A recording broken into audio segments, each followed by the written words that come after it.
Welcome to Old Path Ministries and our study through the Book of Ruth. We make it to chapter 3 today, and we'll get into a little bit of chapter 4.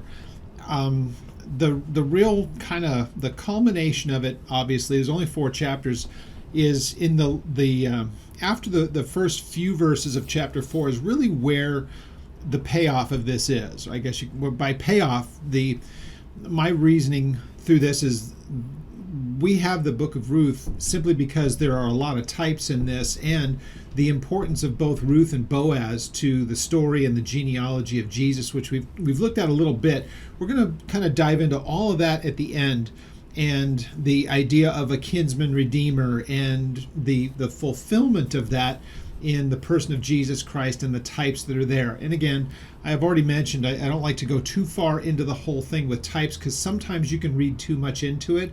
But we do want to see what was going on with this, and this work of the kinsman redeemer, the Goel, is something that Boaz is going to do, but it is because of a law that was already in place. And we want to go back and take a look at the 2 of those, because what a Goel could do could be a couple. We're going to take a look at 2 of them. There is a third one as well, and it's the avenger of blood. And so this would be the kinsman redeemer. Could redeem a few different things. And so we're going to look into 2 of those, and they're fulfilled by the person of Boaz. And we want to look at all of that today because it really, the 3 chapters that you have is pointing to chapter 4, because it would just be information. But if it wasn't actually brought to completion, which is in chapter 4, you would just have a bunch of these types and a bunch of this historical account of things, but no solution, no end result. Therefore, what? Okay, we're going to answer that when we get to chapter 4 next week. So as far as chapter 3 is concerned, let's just review very quickly what's taken place in chapters 1 and 2. Chapter 1, Naomi goes because of famine with her husband, and they move to Moab, and they have 2 sons with them. While in Moab, both of the sons marry two women, and all of the men die. So Naomi's husband, Ruth, and Orpah, the 2 Moabitess women, their husbands die. So all of the men are gone. Now, what we know from chapter 1 and chapter 2, they both Ruth and Naomi make their way back to Bethlehem, which was where they had lived before. And we're introduced to the person of Boaz as we get into chapter 3 and into chapter 2 as well. And the bottom line to all of what takes place, Ruth is not a person from the tribes of Israel. She's a woman from Moab. And so she comes back to Israel with Naomi, who is from Judah, of the tribe of Judah. And the important part of all of this, you have the coming back to a nation that she doesn't know, the culture that she doesn't know, even the belief system and the faith that she does not know, and yet she's going to adopt all of the above. And really an amazing story, but it would be a pretty difficult story for both Ruth and Naomi, if not for this man Boaz. They would have had a very difficult time. So there are 2 Old Testament laws, one found in Leviticus that we'll look at, the other found in Deuteronomy, and it would be, how then do we get back, or at least have the benefit of the land and the property that was sold by, in this case, Naomi's husband, and moving to Moab? They don't have anything. They have no land of their inheritance, and the problem with Ruth, she's going to be left without any kind of a legacy, without any kind of a family. And as a result of that, everything about Naomi and her family, her and her husband, but with both of the sons gone, there would be no one to be the heir of what was theirs. So a very difficult situation. Again, we do know that there is a way, because of what took place, even as far as coming into the land. If by chance a father only had daughters, that the land could pass to them. But these, with Ruth, she's not a direct daughter of Ahimelech, And as far as Naomi's concerned, this is a daughter-in-law. But the bond between them is really pretty amazing. And we've seen that from the first couple of chapters and now into the third. So what we have before us, it is already known who Boaz is. We know that from chapter 2, that Ruth went to go glean. They were needing food, and she found great favor at the hands of Boaz. Pretty amazing set of circumstances that took place. And so she was able to get the things that were necessary for them to sustain themselves, but there was so much more to the story. So what we will do is we'll pick up that in chapter 3, and we will go also to the other parts of to the story as far as Leviticus and as Deuteronomy is concerned. Okay, so chapter 3, Book of Ruth. Let's have a word of prayer and we'll take a look at the text. Father, we thank you as you gather us here in the study of this really intriguing book, the Book of Ruth, and how it is the culmination of so many types, but also of an observance of the law in a time when the nation was in a pretty awkward and a pretty wayward kind of a state. We ask, Lord, that you would help us to see the imagery that is developing here as we go towards chapter 4 and see the fulfillment of it. We pray, God, that you would help us to understand the instruction and why we should know these things and why this history matters. So we give you all thanks, and we pray that you would lead us and guide us by your Spirit. We ask it in Jesus' name. Okay, we've already discussed this. It is also at the time of the Judges. And so we know from studying through the book of Judges before this, we know that was a time where it was such a mess among the children of Israel. And there was this ebb and flow. It went on for hundreds of years of the nation turning and rejecting God and then kind of coming back to a place because of circumstance to cry out to him. But you could see that there was just really not that much of a genuineness to it. So the nation was really in pretty bad shape. They were going from one oppressor to the other. And we know that the reason for that was, frankly, because they did not subdue the land like they were supposed to. And so the very same people that were causing them their trouble are the same ones that God said, drive them out. I'll give them into your hands. I will drive them out for you. They just needed to walk rightly before him and stay in a place of fidelity to him. Well, we know the history. They didn't do all those things. This helps us, though, to realize that even in the midst of a nation that was in a place of rebellion, that there were people who were still familiar with what was the law, and they were obedient to it. And they seemed to be, in the case of Boaz and with Naomi, they were people who still seemed to be tenderhearted towards the things of the Lord because they did according to his law. So we'll get to that as we look at the text. So chapter 3 says this. Now, Naomi, her mother-in-law, said to her, my daughter, shall I not seek security for you that it may be well with you? Now, just the way that is written, you can tell that it kind of picks right up into the context. So let's do this. Let's look at the first couple of verses, or the last few verses, rather, of chapter 2. Look at verse 21. Ruth the Moabitess said, he said to me, you shall stay close to my young men until I have finished my harvest. And Naomi said to Ruth, her daughter-in-law, it is good, my daughter, that you would go in with his young women, and that the people do not meet you in another field. And so she stayed close by the young women of Boaz to glean until the end of the barley harvest and of the wheat harvest, and she dwelt with her mother-in-law. So what this is really kind of the dialogue that goes on between Naomi and Ruth, and it is about what happened when you went and you met Boaz, and where have you been? And she came back with all kinds of necessary things. And so this is the discussion. Well, what happened? Well, I wound up in the fields of Boaz. Turns out he knows who you are. He knows who I am. And he said, don't go looking anywhere else to do your gleanings. Do them right here in my property. Stay close to the servants that are mine. And don't go into somebody else's field. There's this matter of safety. So clearly she has now favor. And so she's giving this whole report to Naomi. Chapter 3 is what Naomi says, okay, now I understand that. Here's what you will do, therefore. So chapter 3. So now Boaz, whose young women you were with, is he not our relative?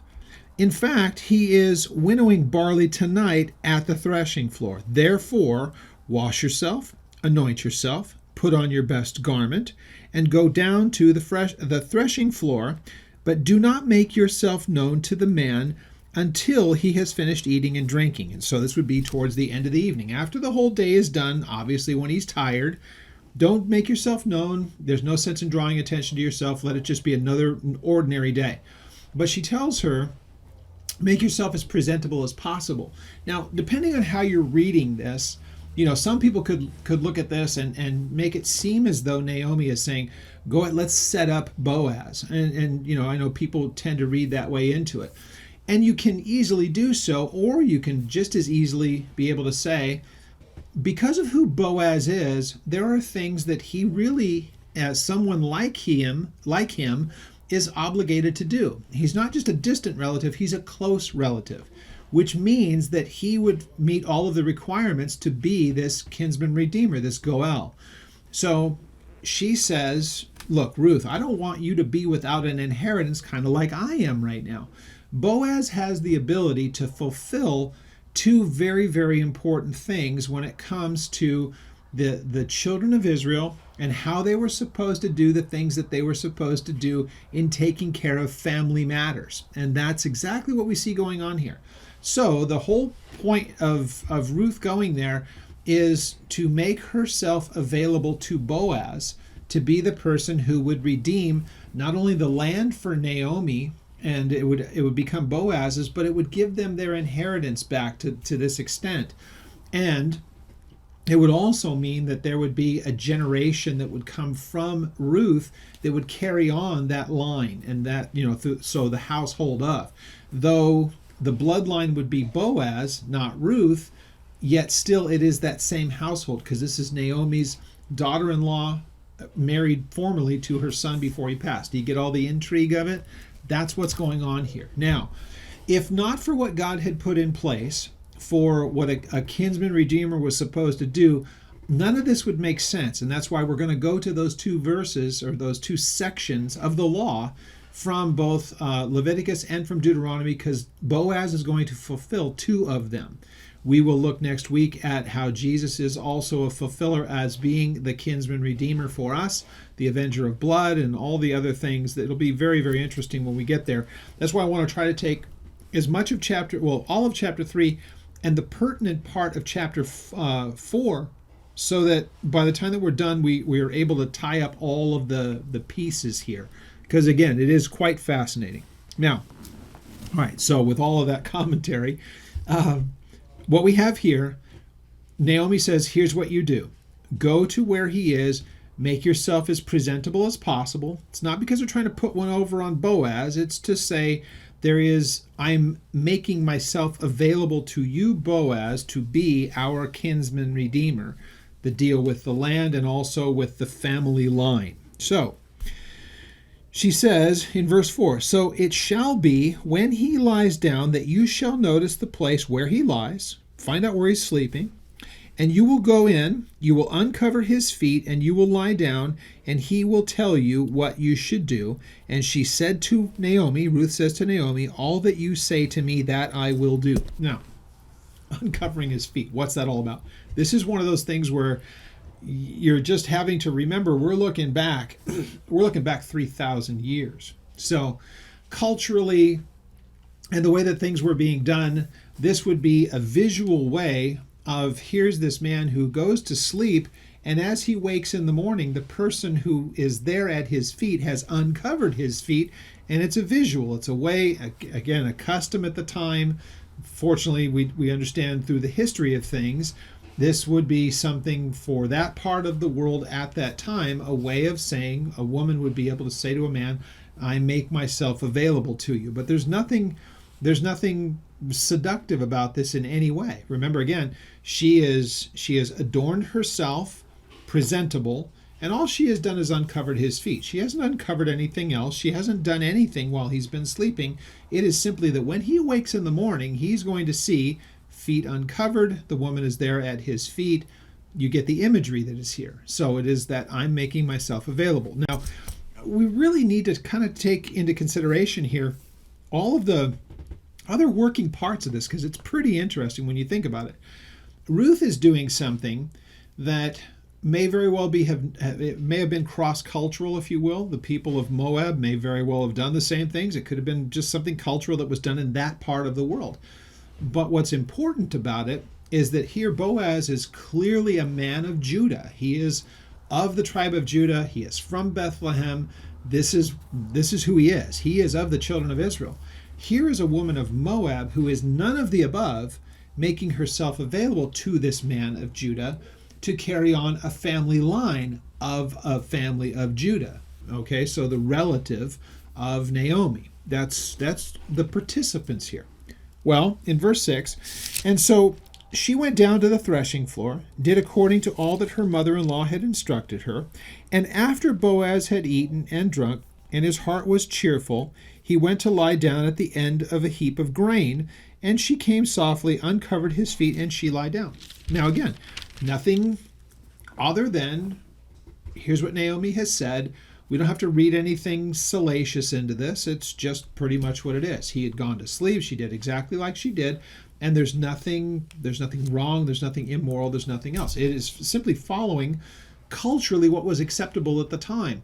Obviously, Boaz knows precisely what all of this implies. And you'll notice that he doesn't try to capitalize on it as well immediately. He tries to do, in accordance with the law, everything that he was obligated to do, but not being the first person in the whole process. That's what's so interesting about this. So, I'm getting ahead of myself. I don't want to go too far.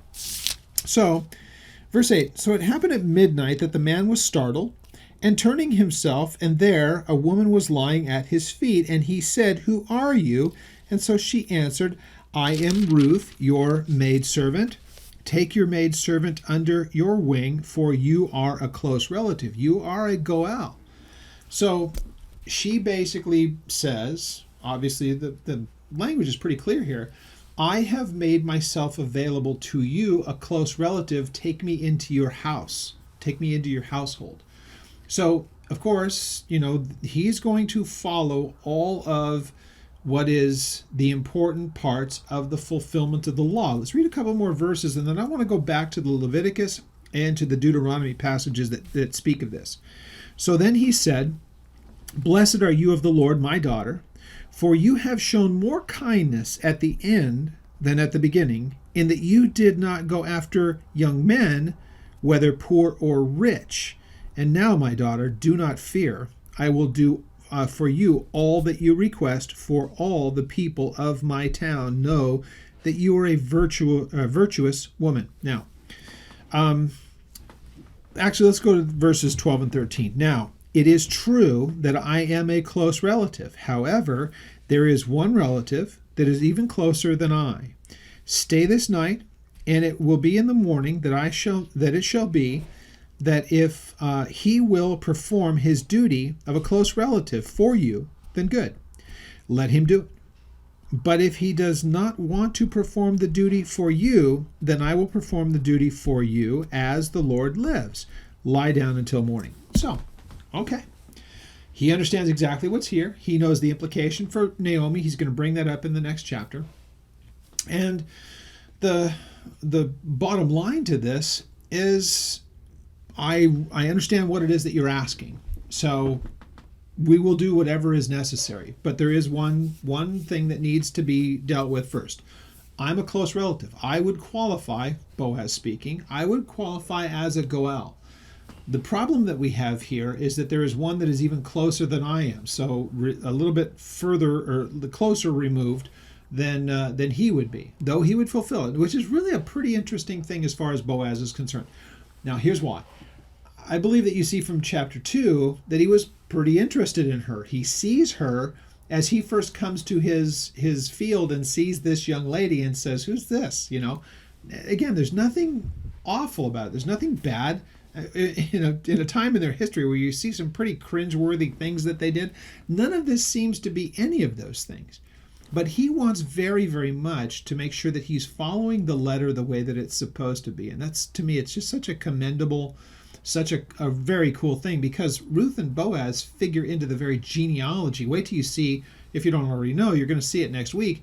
If you've read ahead or if you're familiar with the story, I mean, we're talking about who their offspring is and how it leads to Jesse, leads to David, and then, the whole line of David going all the way to Jesus. So really, really cool stuff when you stop to consider this. So with that being said, he says, stay the night and let me go to this other close relative. Now, let's go back and let's take a look at what these two things are. Turn with me to the book of Leviticus, chapter 25. Let's start there. Leviticus 25. So, what you have, it is the law of how the land is supposed to be. Verses 1 through 7 deals with how they're supposed to farm the land. Every cycle of 7 years, they are to give the land 1 year of rest, and they wouldn't have probably understood it, but anybody who knows about farming now knows that you can easily deplete soil of minerals and all the rest if you overwork it. The best thing is to let it replenish itself, and 7 years, the 7th year of that cycle would be sufficient. Let it go too long and you really work over the soil way too much. And so you need all kinds, like modern day, they have to put all kinds of chemical and supplement and everything else into the soil because they've been growing the same crop for generations. Here in this case, God says, for 6 years, go ahead and do what you're going to do. I'll make sure that in the 7th year you have plenty. Depend on me. Let the land have rest from you. Whatever it may produce on its own, great, you can have that, but I'll make sure that you have no lack. Gather up what you need in the 6th year. I'll make sure that you see through to the 7th. And God was going to do this and just make sure that it was sufficient. It would take care of the needs of the people. Remember, in Leviticus, they're still in the wilderness. That's why he says, when you come into the land, here's how it's going to be. Okay, so this is preparation for, and so here it is. And then with Boaz, they're in the land for some time. So that's obvious from reading just the details of what we have here in Ruth. Because they had time that they had their land allotment. They've already been in Moab for 10 years, and now they're back in Jerusalem. So, or not Jerusalem, but Bethlehem. So, with all that said, here is the law that God had put in place to deal with just how they're going to raise crops. Now, as far as the land possession itself, verse 8 tells us this, and you shall count 7 Sabbaths of years for yourself, 7 times 7 years, and at the time of the 7 Sabbaths, there shall be 49 years. So 7 blocks of 7 years. Those cycles that are put forward in the first few verses of chapter 25 here, you have that, remember he says 6 years, and then the 7th year is a sabbatical year. Give the land rest from you. Sabbatical, Sabbath. Great, it's a time of rest. Do that for 7 cycles to get to the 50th year. So 7 times 7, 49 years. The 50th year is going to be a year of what is known as Jubilee. Now, that's important because there's an issue with the actual land itself and who does it belong to. And so here's what it says. Now, verse 9, and then you will cause the trumpet of Jubilee to sound on the 10th day of the 7th month, on the day of atonement.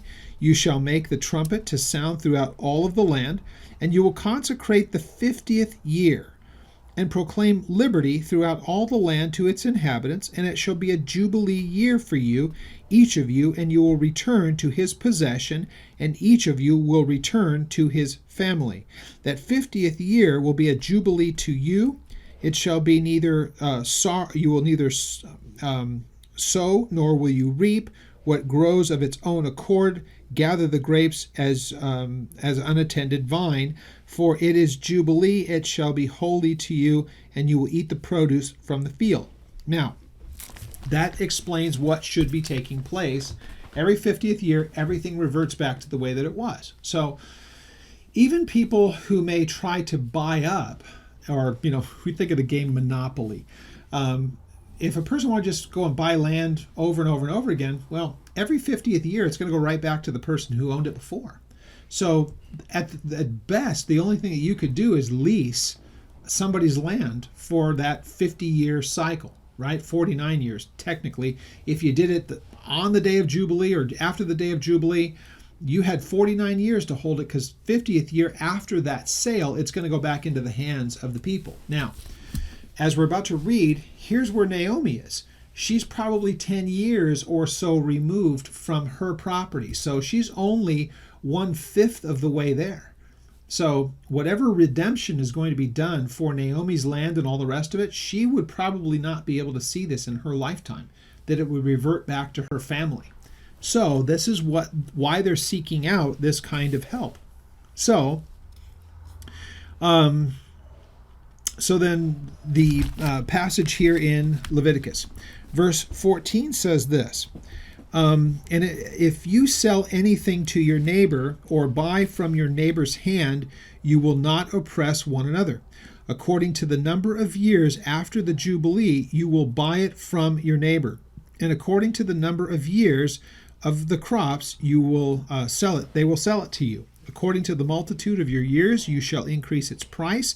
And according to the fewer number of years, you will diminish the price, for he sells it to you according to the number of years of the crops. Therefore, you will not oppress one another, but you shall fear your God, for I am the Lord, your God. Well, as we understand from that time, he repeats himself that way in the book of Leviticus to say, this is what I want from you, and I wanted you to make sure it's me who's asking. It's me who's telling you or giving you this command. So here is the situation. Whatever it was, whoever it was, it would be the landowner that had bought it from Naomi and from her husband, would basically have it for those 49 years. If 10 years of that has gone, they would take that away from the buying it back price. So just in round figures, if a guy bought it for $50, then it's lost $10 worth of its value. They would need to restore basically 40 of that $50. I'm just using easy numbers for us to understand. That's what's supposed to be taking place here. So since they were in Moab for 10 years, just round figures, let's assume that they've been gone for 10 years and that's it.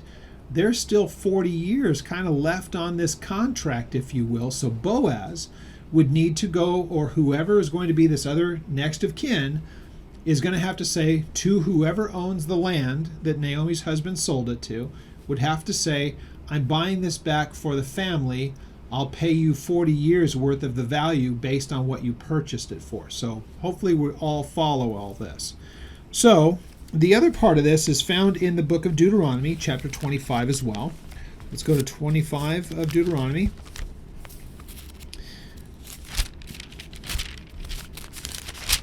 And here is what the next of kin is supposed to do for Ruth and for Naomi.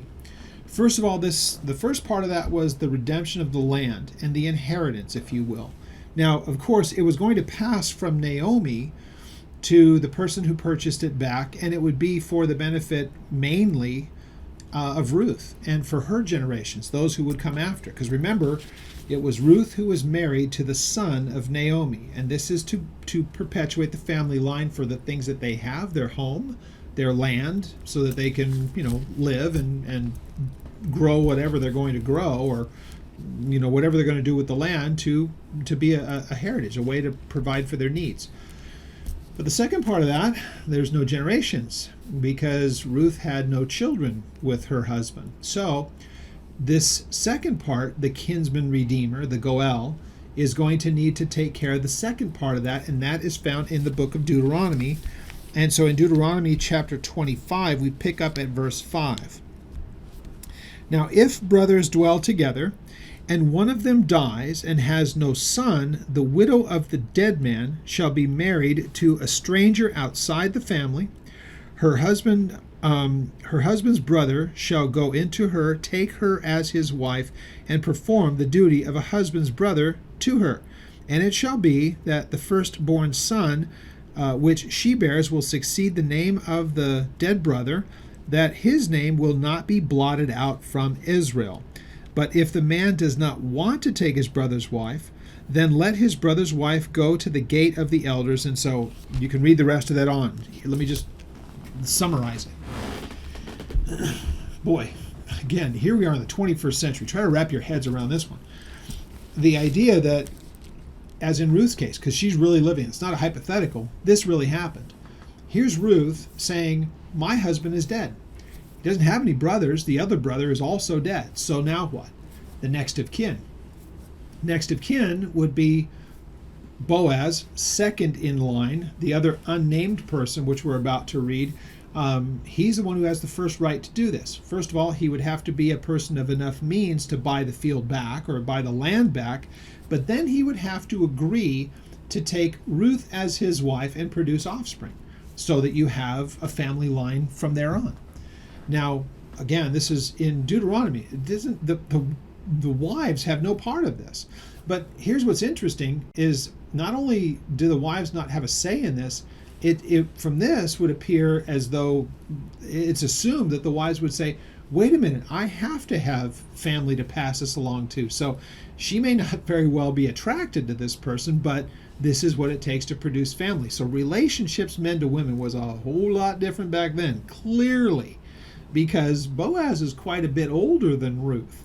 But there's nothing that makes it seem as though she was put off by this whole thing. She seems to be fine with doing all of these things. She sees it as, this is for generations. This is for family. Well, interesting stuff. So the two side-by-side things, whether it's going to be this relative that's unnamed or if it's Boaz, he's going to be expected to do two things. Buy back the land that belonged to Naomi, which would now become his possession. Naomi would, of course, be able to stay and be a part of that, their family. But the second part of it from Deuteronomy is that since Naomi has no other sons, then there are no brothers to Ruth's original husband. So now it goes to other relatives. Boaz is the only one that we know by name. We're about to find out that there was another, and we'll see what he's willing to do. He'll do part of this, but he's not willing to do the other part of it. And it doesn't really go into it, but I think we kind of piece together why he declines the second part of this. So, back to the book of Ruth. So, he does all of that, he says, stay here until the morning. And then in verse 14, and so she lay at his feet until morning, and she arose before one could recognize another. So before light, before anybody knew what was going on, she got up. Then he said, do not let it be known that the woman came to the threshing floor. So whoever it is that Boaz is having this discussion with, don't let anybody know. So, verse 15, and so he said, bring the shawl that is on you and hold it. And when she held it, he measured out 6 ephahs of barley and laid it on her, and she went into the city. So whoever was around gives them instructions. Now he gives her instructions. Let me have your shawl, fills it up with barley so that she has something to take back to Naomi. And so they're, once again, provided for. So, verse 16, and so she came to her mother-in-law, and she said, is that you, my daughter? And then she told her all that the man had done for her. And so she said, these 6 ephahs of barley he gave to me, for he said to me, do not go empty-handed to your mother-in-law. So this Boaz, very interesting character. He's not just looking at this as like, wow, I get this young woman to be my wife. That's, he's already said there's somebody else that needs to be addressed first. But what a cool, what a tender thing he does. Here, go take this back to Naomi. This is for her. So not only is he doing what he's doing to help with Ruth, he's also doing this to help Naomi. Pretty cool story. Well, verse 18 says, and so she said, sit still, so sit still, my daughter, until you know how the matter will turn out, for the man will not rest until he has concluded the matter this day. So Naomi's able to say, either she knows about how Boaz is, or the fact that he is doing everything just as he did. This is basically Naomi to be able to say, you'll have your answer today. Just sit here because he'll make good on what he said he was going to do. So that's what we get in the first 6 verses of chapter 4. This will be the back and forth between Boaz and this unnamed person. So again, remember, we've studied through, or just taken a look at the passages in Leviticus and in Deuteronomy. There's land that has been forfeited, and it's during that time, it's the first fifth of the Jubilee cycle. So there's still a lot of time left on this contract that we can see, presuming that they sold it very close to when they went to Moab in the first place, Naomi and her husband and her sons. So assuming that that's the case, and it's 10 years that they've come back to since they left to come back to Jerusalem, let's just assume, we don't know for sure, but it sure seems as though, let's just assume they're 10 years into that 50-year cycle. Okay? So with that being said, here's what Boaz does, chapter 4. Now, Boaz went to the gate, sat down there, and behold, the close relative of whom Boaz had spoken came by. So Boaz said, "Come aside, friend, sit down here." And so he came aside and he sat down. So he took 10 men of the elders of the city and said, "Sit down here." And so they sat down. Now, these would be the witnesses. These would be the people that would sit at the gate. These would be kind of the judges, if you will. These would be the people who would understand what was being said here, and they would be the witnesses in case it became something, judicial, something that would require some kind of legal action. Now, it doesn't seem as though he's thinking that there's going to be anything horrible. It's just this needs to be something that everyone knows. It needs to be legitimized by having other eyes on it and people being able to hear the agreement so that it's not contestable later on. That's what's being done here. That was the common thing. So he said to the close relative, Naomi, who has come back from the country of Moab, sold the piece of land which belonged to our brother Elimelech. Now, we know that is, we've already kind of gone over this along, quite a bit, but this is already the admission that there is land that is at question here based upon Leviticus chapter 25. And now this is being thrown out to this man, the closest of the close relatives. Here's the situation. Apparently he's unaware of it, or if he's aware of it, nobody's approached him about it. Boaz is doing that. So here's what's going on. And I bought it. Now, the idea of brother Elimelech, are these basically brothers of the husband? Very well could be. Brother could be countryman, close relative, cousin. It could mean a few different things, but very easily could be his direct brothers. Why it would be one over the other if they're brothers leaves it open that it could be other than that. Suffice to say, they have to be close enough relatives to be able to do this, and whoever this unnamed person is a little closer to being able to fulfill the redeemer position than even Boaz is. So, with all that said, in verse 4, I thought to inform you, saying, buy it back in the presence of the inhabitants of the elders of my people, and if you will redeem it, redeem it. But if you will not redeem it, then tell me that I may know, for there is no one but you to redeem it, and I am next after you. And he said, I will redeem it. Okay, great. So Boaz says, you are first in line, I'm second in line. There's nobody ahead of you in this. So if you're going to redeem the land, redeem the land. Okay, great. So this guy is of means. Hey, I get to pick up the land and redeem it back. And so it doesn't seem like a bad situation. Well, Boaz says, well, there's more. So the more is Boaz says, now, on the day that you buy the field from the hand of Naomi, you must also buy it from Ruth the Moabitess, the wife of the dead, to perpetuate the name of the dead as his inheritance, or through his inheritance. Okay, new wrinkle. So in the day that you do this on behalf of Naomi, there's the second part of this, the Deuteronomy passage. There is no heritage here. There's no one for them to pass it on. So at the end of the Jubilee, when that happens, it goes back to the family. So in the Jubilee year, there's no one after Ruth to be, if assuming she's around, there's no one after her because she has no family. So Boaz tells him there's two parts to it, the land and the inheritance of the family. That's the important part. So we get in verse 6, so the close relative said, I cannot redeem it for myself, lest I ruin my own inheritance.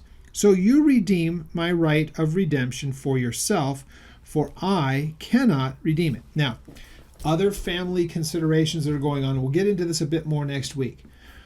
There isn't, he sees it as an impossibility to fulfill the second part of this, the idea of taking on Ruth as wife, the mixing of what he already has versus what he would have with her, whether it's children, whether it's wives, whatever the case may be.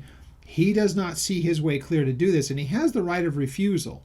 Now, if he was the last or the only option here, you go back and read that Deuteronomy passage, and it becomes much more of that guy would basically be carrying around kind of that reputation of being this guy who wouldn't do the right thing. Well, since Boaz is able to do that, he's able to defer to him, but there is still this idea of the recognition from Deuteronomy. So the oath that they would take is that one man would remove his sandal. It's his way of saying, I refuse. When we see in Deuteronomy, it's the wife who's able to say, well, you're not going to take care of the responsibility of making sure that I have generations after me. And it would be a shameful thing that he would have his sandal removed.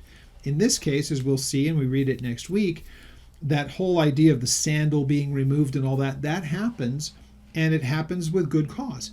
It is to say he refuses to do it. It's done in the sight of a bunch of witnesses. And so the good news is it's all done the way that it's supposed to be. And so Boaz is able to take on that responsibility as the kinsman redeemer, the Goel, and he will be able to fulfill both the Leviticus and the Deuteronomy passage. So what we will get to next week is where he actually does that, but I want to get into the types next week. And so that only really leaves us verses 7, and the end of the chapter is at verse 22. But I want to go ahead and show you in the types that are here of how a Goel, the Redeemer, the Avenger, and different things that a Goel could do. We're going to show all of those together and how, in the person of Jesus, the types are made perfect of the ones that apply to him. So we'll pick up there next week. You feel free to read ahead. And I had an email sent to me. They wanted some information about where I know that there are some very good printed materials. There's this really cool website. If you've never been to it, it is Precept Austin. So precept like thought, understanding, Austin like the city in Texas. And so Precept Austin, and they have a lot of online study helps and Bible commentaries. It's all free, but they have a lot of these really cool things. When you go and look at the Book of Ruth, they have a lot of study helps that help you to see the types and all the rest of it. So you feel free to go there, look through all of those. I'll bring some of them into the discussion next week, and it'll help to really kind of understand why did Ruth even get put into the Bible? Why is this here?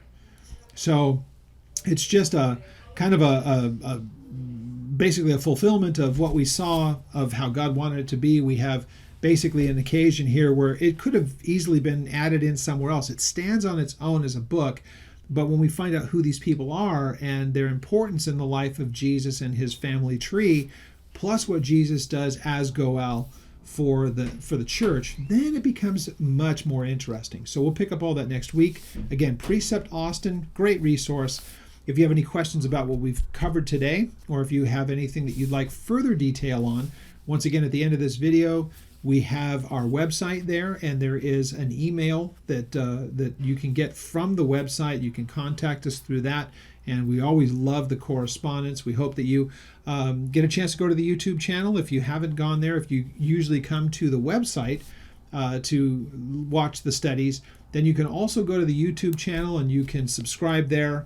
We're always putting up content there as well, and sometimes people prefer YouTube over coming to the website. So until next week, I pray that you are blessed by the study of God's Word, and I pray that it really helps you and firms you up in your walk with the Lord and in the instruction that comes from His Word. So till next week, may God bless you.